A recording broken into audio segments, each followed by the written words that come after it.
Let me know when I can. Stand back a little bit. Can I, you know what I mean? Don't you know, be all my grill piece. That's a...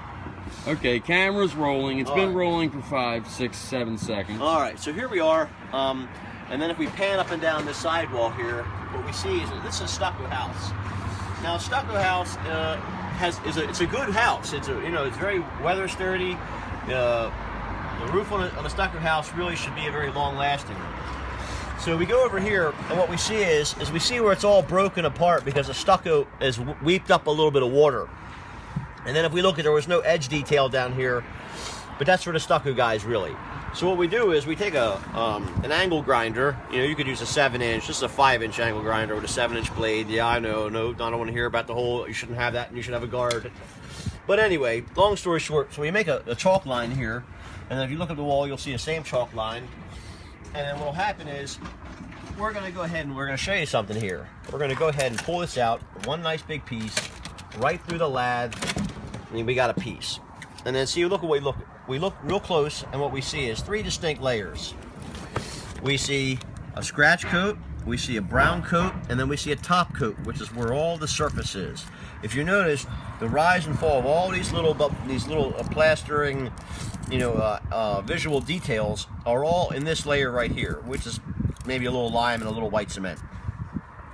Maybe a little, of course, a little fine sand. So what we're going to do here is we want to make an analysis of the step flashing. Now, you can step flash over this, but it's never quite the same as pulling it out. Now, this is about a 90-year-old house, and this is what's called turn-coated steel. And if you look here, what you'll see is, against the yellow, you'll actually see all the holes. You'll see them clear as day. They just rot out, and that's probably some of the reason why the roof has reached the end of its life. Now, you don't see it here yet, because this was riding against this, capped by a piece of counter flashing. It just merely had a caulk bead along it. It had a bunch of places where the caulk had pulled away and separated from the paint.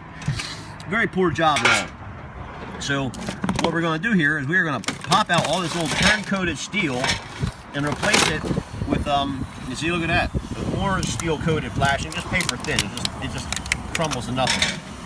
We're going to replace it either with more tin-coated steel, maybe like a VM zinc, or maybe copper. But the reason we're not going to do aluminum is because aluminum will rot over time. It'll just rot out. Maybe 10 years, we'll get a million holes like this in 10 years' time. And you got a good service life out of this, 90 years, you know what I mean? And probably 70 years for the first roof, and then 20 for the last one. But then if we look at the light, it just looks like Swiss cheese. And that's what happens. Some of that is because of the baseness of the stucco. It just rots the steel out. So whenever the sacrificial coating of tin or zinc or whatever is on this, it just rots away. And plus, it makes the detail of where the sidewall goes in it's a very ugly detail. It has a lot of ripples and ponds in it. And a roof that sits flat and neat to the wall is a good, long-lasting roof. So that concludes this little neat video. And then look over here, we got this, and we'll go ahead and I'll probably stuff this back in myself. So rate, subscribe, comment.